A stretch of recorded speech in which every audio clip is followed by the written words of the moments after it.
নবম শ্রেণীর স্বাস্থ্য সুরক্ষা। আজকে তোমাদের প্রশ্ন কিভাবে আসে সেই বিষয় নিয়ে আলোচনা করব। আর নবম শ্রেণী এখন বর্তমানে নতুন সিলেবাসের নতুন মানবন্টন অনুযায়ী নতুন সিস্টেমে কিন্তু প্রশ্ন তৈরি করা হবে। স্বাস্থ্য সুরক্ষা নবম শ্রেণী পূর্ণমান থাকবে 100 আর সময় থাকবে 3 ঘন্টা। তাহলে অবশ্যই তোমাদের কয় ঘন্টা করে পরীক্ষা দেওয়া লাগবে? 3 ঘন্টা করে। আর প্রত্যেকটা সাবজেক্টে 100 মার্কের পরীক্ষা হবে।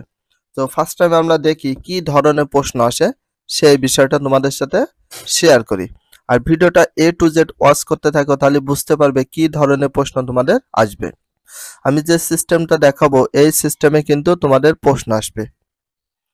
বার্ষিক পরীক্ষায় এবার কিন্তু রোল নম্বর সিলেক্ট করা হবে।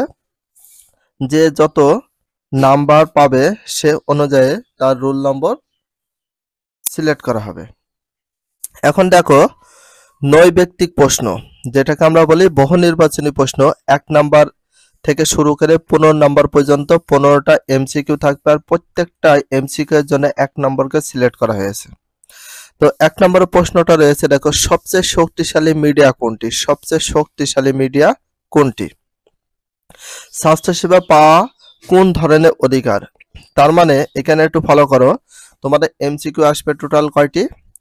15টি এমসিকিউ আসবে। যে সিস্টেমে আছে প্রতিটা এমসিকিউ এর 4টা করে অপশন থাকবে। যেটা সঠিক উত্তর হবে সেটা তোমাদের খাতায় লিখে দেখাতে হবে। আর প্রশ্ন আসবে, এমসিকিউ প্রশ্ন আসবে 3 ধরনের। একটা জ্ঞানমূলক, অনুধাবনমূলক, প্রয়োগমূলক আর উচ্চ দক্ষতামূলক। তো জ্ঞানমূলক বলতে যেটা কোনো থাকবে না, সেটা। অনুধাবন বলতে 4টা অপশনই মনে হবে সঠিক সেরকম। আর প্রয়োগমূলক বলতে এই যে এটা হচ্ছে উচ্চ দক্ষতামূলক, আর এই যে প্রয়োগমূলক সবগুলো এমসিকিউ কিন্তু দিয়ে দেবে। সবগুলো কিন্তু জ্ঞানমূলক প্রশ্ন দেবে না। 4 ধরনের প্রশ্ন তোমাদের আসবে, 15টা এমসিকিউ। এবার তার সাথে থাকবে এক কথায় উত্তর দাও। এক কথায় উত্তর দাও, এখানে প্রশ্ন থাকবে টোটাল হচ্ছে 10টি। আর প্রত্যেকটা প্রশ্নের জন্য 1 নম্বর করে দেয়া হবে। এই যে 10টি প্রশ্ন এবং প্রতিটা প্রশ্নের জন্য 1 মার্ক, টোটাল হচ্ছে 10 মার্ক। এক কথায় উত্তর, এই যে এই ধরনের প্রশ্ন তোমাদের আসবে। কোন ধরনের কাজের মাধ্যমে সহপাঠীদের মধ্যে সহযোগিতামূলক মনোভাব গড়ে ওঠে? এক কথায় উত্তর তোমাদের খাতায় লিখতে হবে। 2 নম্বর কোশ্চেনটা একটু পড়ি, সবাই মিলেমিশে ভালো থাকতে কোনটি বিকল্প নেই? তো এইভাবে টোটাল কয়টি প্রশ্ন দেবে? 10টি। 10টি প্রশ্নের জন্য 10 মার্ক সিলেক্ট করা হয়েছে। অবশ্যই ভালো করে তোমাদের প্রশ্নগুলো দেখতে হবে, পড়তে হবে, তাহলে রেজাল্ট অনেক ভালো হবে। আর বার্ষিক পরীক্ষায় এই সিস্টেমে এখন থেকে পরীক্ষা শুরু হবে। 2024 সালের জন্য এটাই কিন্তু একটা বেস্ট এক্সাম হতে যাচ্ছে। গ নাম্বারে থাকবে সংক্ষিপ্ত প্রশ্নের উত্তর। আর সংক্ষিপ্ত প্রশ্নের উত্তর প্রতিটি প্রশ্নের জন্য 2 মার্ক করে দেয়া হবে। আর টোটাল প্রশ্ন থাকবে 10। এটা হচ্ছে গ বিভাগের জন্য। গ সংক্ষিপ্ত প্রশ্ন উত্তর প্রতিটি প্রশ্নের জন্য 2 মার্ক করে টোটাল 20 মার্ক দেয়া হবে। এখানে 1 নম্বর প্রশ্ন বলেছে যোগ ব্যায়ামের উপকারিতা লেখো। 2 নম্বর বলেছে স্বাস্থ্য সেবায় প্রাতিষ্ঠানিক দায়িত্ব বলতে কি বোঝো? 3 নম্বর বলেছে আউটডোর খেলা সবার জন্য উপযোগী নয় কেন, ব্যাখ্যা করো। সাইবার টিন্স কি, ব্যাখ্যা করো। এই যে এই ধরনের তোমাদের কি করা হবে? প্রশ্ন দেয়া হবে। আর ঘ নম্বর প্রশ্নটা কেমন থাকবে? যেটা হচ্ছে রচনামূলক প্রশ্ন। ঘ নম্বরে রচনামূলক প্রশ্ন থাকবে দৃশ্যপট নির্ভর। দৃশ্যপট নির্ভর। তো তোমাদের 2 ধরনের প্রশ্ন থাকবে, একটা দৃশ্যপট নির্ভর। এখান থেকে টোটাল প্রশ্নের অ্যান্সার দেওয়া লাগবে 3টার। ক নম্বর ঝুঁকিপূর্ণ আচরণের প্রভাব ও ফলাফল ব্যাখ্যা করে স্বাস্থ্যসেবা গ্রহণকারীর স্বাস্থ্যসেবা প্রদানকারী উভয়ের কিছু অধিকারের সুযোগ বুঝিয়ে লেখো। এই ধরনের তোমাদের 3টা প্রশ্ন দেবে। 3টা প্রশ্নের উত্তর দেওয়া লাগবে। ঘ রচনামূলক প্রশ্ন দৃশ্যপট নির্ভর। এটা দৃশ্যপটবিহীন, এটা হচ্ছে দৃশ্যপটবিহীন হিসাবে থাকবে 3টি প্রশ্ন। আর প্রতিটি প্রশ্নের জন্য থাকবে 5 মার্কের, টোটাল 15 মার্ক দেওয়া হবে।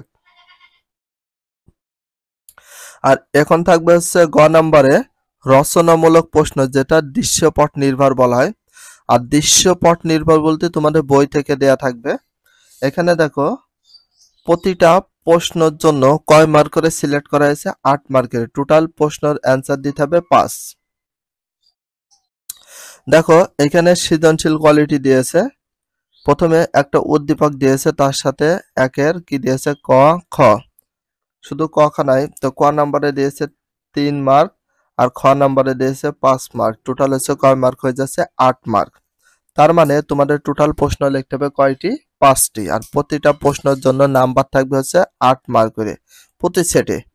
যে 1 নম্বর সেটে থাকবে ক আর খ, তাহলে ক নম্বরে 3 মার্ক, খ নম্বরে 5 মার্ক, টোটাল হয়ে যাচ্ছে 8 মার্ক। এভাবে টোটাল তোমাদের প্রশ্ন লিখতে হবে কয়টি, 5টি। এই যে 2 নম্বরে দিয়েছে উদ্দীপক দিয়েছে, উদ্দীপক থাকবেই, সৃজনশীল কোয়ালিটি বাট সৃজনশীল নয়, সৃজনশীল তোমাদের থাকে ক খ গ ঘ পর্যন্ত, আর এখানে থাকবে স্বাস্থ্য সুরক্ষা থাকবে 2টি করে ক খ। তো ক নম্বরে থাকবে 3 মার্ক, খ নম্বরে 5 মার্ক, টোটাল হয়ে যাচ্ছে 8 মার্ক। টোটাল লিখতে হবে 5টি প্রশ্ন।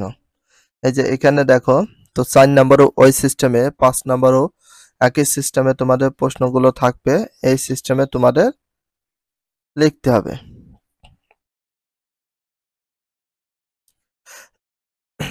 আশা করি বিষয়টা বুঝতে পেরেছো যে কেমন ধরনের প্রশ্ন আসবে, কিভাবে তোমাদের লিখতে হবে সেই বিষয়টা, আর কি কি প্রশ্ন আসবে। তোমাদের এমসিকিউ আসবে, এক কথায় প্রশ্ন আসবে, তারপরে সংক্ষিপ্ত প্রশ্ন আসবে, দৃশ্যপট নির্ভর আসবে, দৃশ্যপটবিহীন আসবে, এই ধরনের প্রশ্ন। টোটাল মার্ক থাকবে হচ্ছে 100 মার্ক। আর এই 100 মার্কে তোমাদের কি করা হবে, কনভার্ট করা হবে। মনে করো তুমি 100-র ভিতরে পেয়েছো 80, তো 80-কে কনভার্ট করতে হলে কয় পার্সেন্টে কনভার্ট করতে বলেছে, 70% কনভার্ট। তো প্রথমে 70 থাকে, 70 দিতে হয়, তারপরে পার্সেন্টের জন্য কি আসে 100, নিচে 100, এটা কনভার্ট করে শূন্য শূন্য শূন্য কেটে দিলাম, কত আছে 27টা, কত হয় 56 মার্ক। 56 ছাত্রদের হাতে আছে 30 মার্ক। ছাত্রদের হাতে বলতে হোমওয়ার্ক আছে, মানে বাড়ির কাজ আছে, একক কাজ আছে, দলীয় কাজ আছে, পরিকল্পনা কাজ আছে, সব মিলে টোটাল থাকবে 30। টোটাল 30 আর এই 56 যোগ করে যা হবে তোমাদের সেই প্রশ্ন নাম্বারগুলো দেয়া হবে। আশা করি বিষয়টা বুঝতে পেরেছো। যদি ভিডিওটা ভালো লাগে চ্যানেলে সাবস্ক্রাইব, পেজ হলে ফলো করে দিও, তার সাথে একটা লাইক এবং একটা কমেন্ট করে দিও। আর নেক্সট ভিডিও পাওয়ার জন্য অবশ্যই বেল আইকনটা অল করে রাখো, যাতে নিউ ভিডিও আপলোডের সাথে সাথে সর্বপ্রথম তোমাদের কাছে নোটিফিকেশনটাও পৌঁছে যায়। If you love this video, please subscribe my channel, like, comment, share, hit the bell icon for getting next video. So everyone take care, love you, Allah Hafiz.